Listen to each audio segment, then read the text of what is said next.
All right, so today we're going to talk about negative exponents. So the big idea is the numbers x to the negative n power and x to the n power are what we call reciprocals. If you remember what a reciprocal is, if I have a number that's 3/4, the reciprocal of 3/4 is 4/3. If I have a number 2, the reciprocal of 2 is 1/2. Okay? So let's look at this. Let's look at some x to the n power numbers. Let's look at 10 squared and let's look at 4 squared. Well, we all know 10 squared is 100. We know that 4 squared is 16.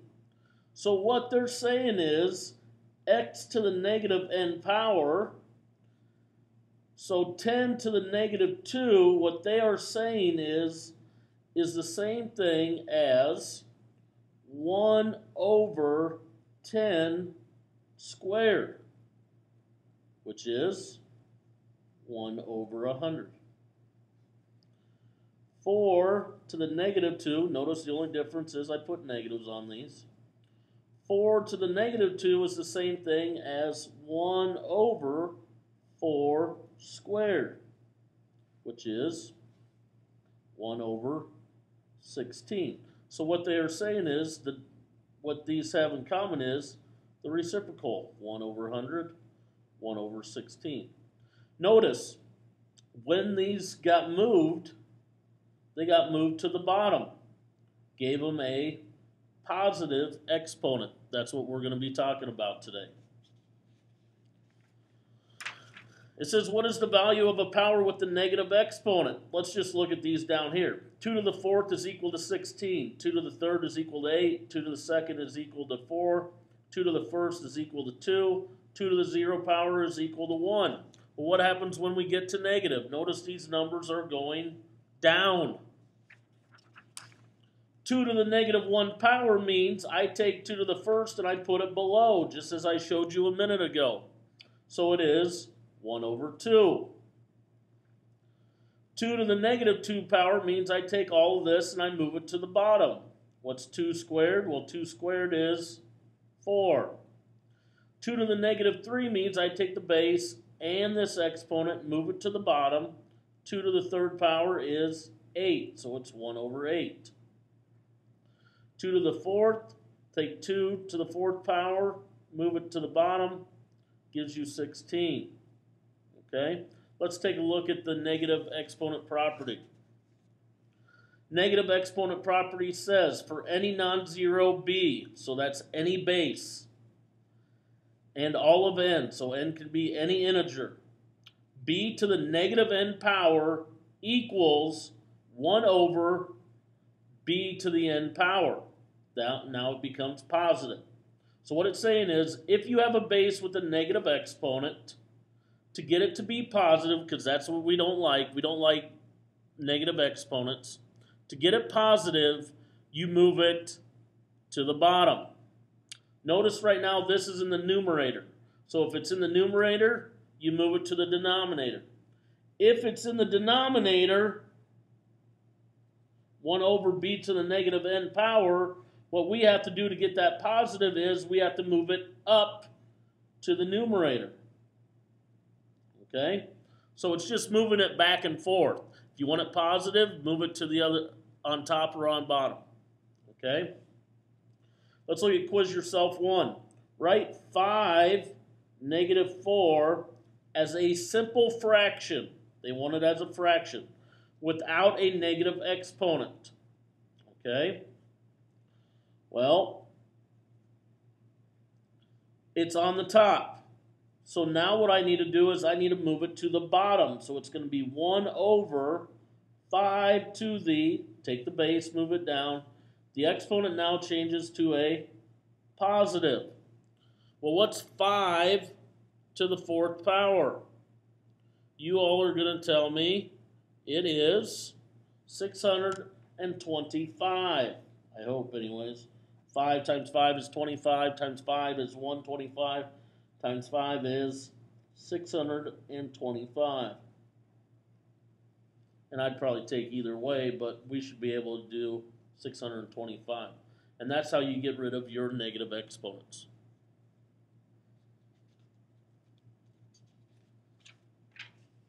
Let's look at example 1. Rewrite a to the 7th times b to the negative 4th without negative exponents. This is what a lot of people have troubles with. Okay, what you have to realize is what has a negative exponent, what does not have a negative exponent. This one, b, has a negative exponent. So that is what we are going to move either up or down.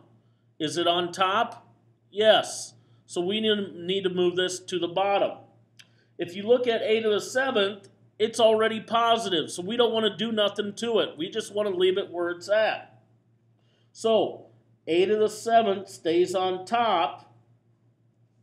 The base and this gets moved to the bottom. My base is b, and now it goes from a negative 4 to a positive 4 because we moved it to the bottom. Now, if this was A, we could go ahead and do our quotient powers property. But since these two things are different, this is my answer.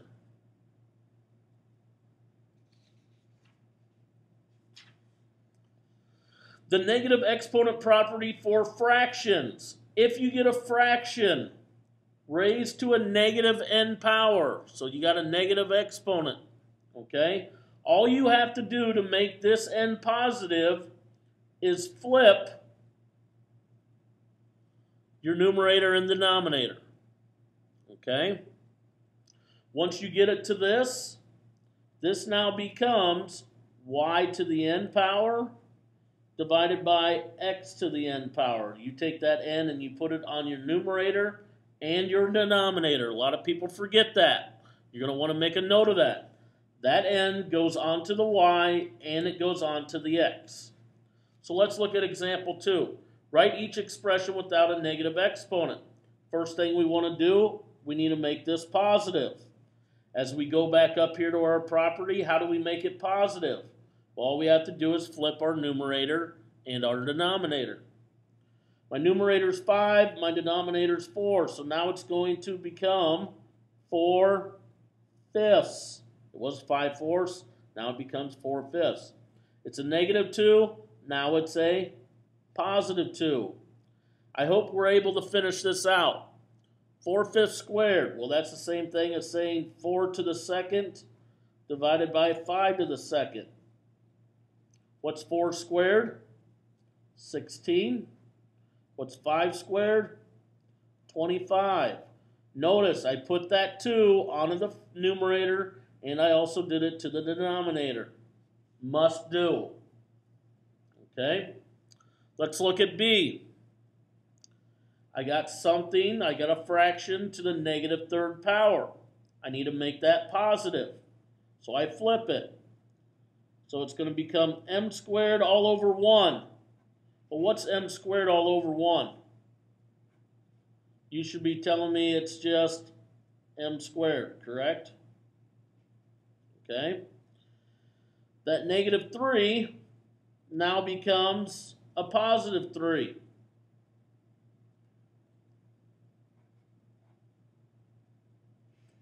Now, if you remember raising a power to a power, or a power of power property, okay, Mr. Johnson calls it raising a power to a power. When you see one base and two exponents, what do? Well, we multiply. So that gives me m to the 2 times 3 is 6. And I'll write that on there so you can remember what to do. 2 times 3 gives me 6. And that's my answer.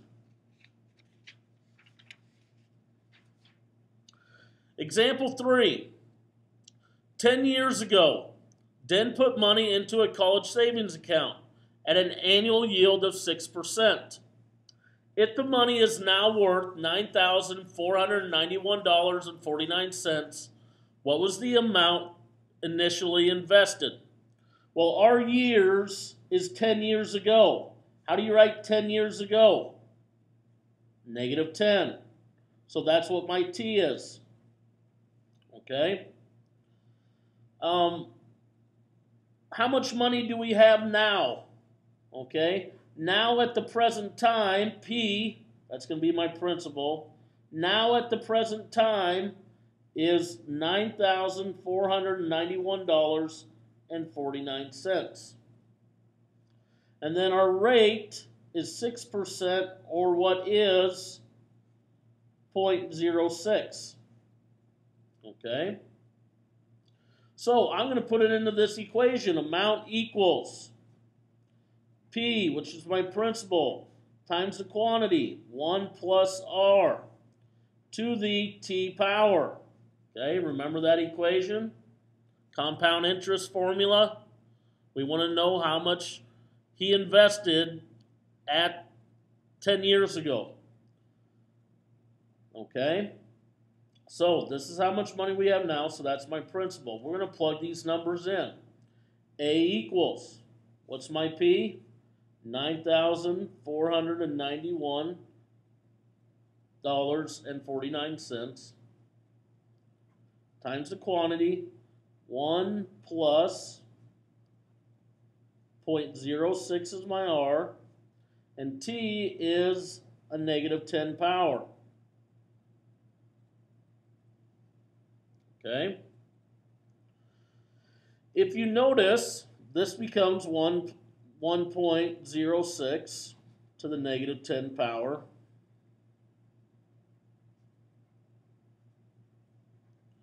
But this has a negative exponent on it. Let's make it positive. Well, this base, this negative exponent has to get moved to the bottom. So this is equal to $9,491.49 divided by 1.06 to the 10th power.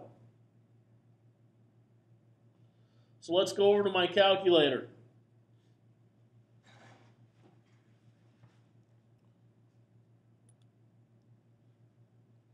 And what I'm going to do is I'm going to do the denominator first just so I have that answer into my calculator. So I'm going to do the 1.06 first and raise it to the 10th power.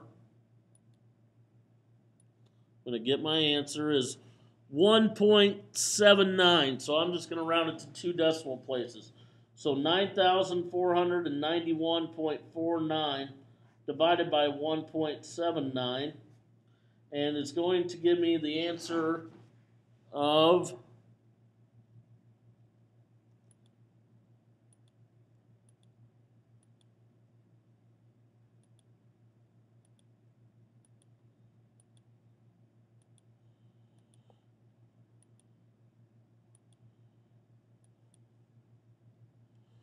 $5,302.50. So what does that mean? Okay. If he had $5,302.50 10 years ago, and he put it in the bank at 6%, he now has $9,491.49. So what we figured out is, what did he start with? What did he put in the bank? Okay. Now, there is another way you could do this with positive exponents. Okay. But this is the way you're going to set it up with negative exponents. Okay. With positive exponents, what we would do is our amount would be $9,491.49 equals our principal, which we don't know because we don't know what we started with, and then our 1 plus 0.06, and that would be to the 10th power. Okay? This is the way you would have to set it up. this would have to be a positive 10 in order for you to solve it. So there's two ways to do it, okay? But this is the way you would do it with your exponent being a negative 10, hence the 10 years ago. So either way, you could work it out, but I would follow this method right up here, okay? Just to keep your 10 years ago straight from everything else. This is definitely a quiz question you're going to want to pay attention to.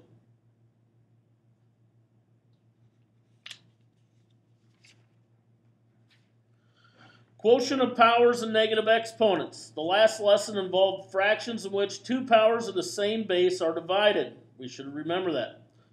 When the denominator contains the greater power, negative exponents can be used to simplify the expression.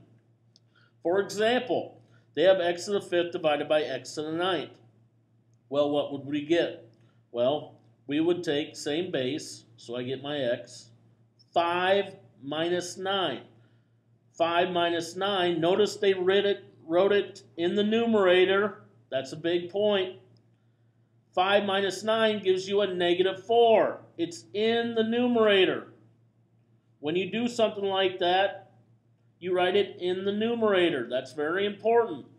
Now that you get x to the negative 4, that's equal to 1 over x to the positive 4. That's how you make it positive. It's in the numerator. To make it positive, we move it to the denominator. Okay? And that's what we're going to look at these next two problems. It says simplify.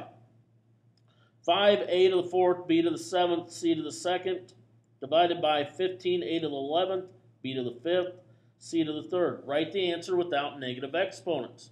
Okay? Break it up. Okay? As Mr. Johnson did before. Put the coefficients together. Put your a's together. Put your b's together. Put your c's together. Okay? Now do your math. Well, what's 5/15? Well, 5/15 is 1 over 3. Okay? A to the 4th divided by a to the 11th, it's going to give me a to the 4 minus 11, which is equal to a to the negative 7th. Remember, I told you, you have to write this in the numerator, a to the negative 7th. Okay? We have b to the 7th divided by b to the 5th. b to the 7th divided by b to the 5th is 7 minus 5, which is b to the 2nd power. Write it in the numerator. The c's. C to the 2nd divided by c to the 3rd gives me c to the 2 minus 3, which gives me c to the negative 1 power. Write it in the numerator. Now, we got to write it without negative exponents, and we can just take out this 1 because 1 times anything is just itself, right? So, what needs to be moved? Well, looking at this, a has a negative exponent, so that has to be moved. B has a positive 1, so that doesn't have to be moved. C has a negative 1, so that has to be moved. So these things both have to be moved to the bottom in order to have our answer without negative exponents. Okay? Moving this down now becomes b to the 2nd. B to the 2nd stays on top. My 3 is still down here. And then I get a to the, what is now the positive 7th. C to the 1st. And we don't really write C to the 1st. We just leave it as C. Sorry, I should have brought that up for you earlier. Okay? But yeah, what you should notice here is we move this down to make it positive, move this down to make it positive, and here is your answer. What you should notice is we don't have any negative exponents, which is what our goal was. Moving on. The power of a power postulate, okay, just simply says, if I have a base raised to a power raised to another power, I multiply exponents. Okay, I brought that up earlier. You multiply your exponents. Okay, and we've seen it in the other sections. So for example 5, it says simplify y to the negative 4 power squared. Write it without negative exponents. You always have to follow directions. Okay? So, this has one base raised to the negative 4 power raised to the second power. One base, two exponents, we multiply. So this is actually going to become y to the negative 4 times 2. Well, what's y to the negative 4 times 2? Negative 4 times 2 is y to the negative 8. I don't want negative exponents. So Mr. Johnson needs to take what's in the numerator, the base and the exponent, and move it to the denominator. Or the reciprocal of y to the negative 8 is 1 over y to the positive 8. These are negative exponents. There was a lot of information today. Please make sure you wrote everything down in detail, and I'm sure you'll do a good job with it. Thank you very much. We'll see you tomorrow.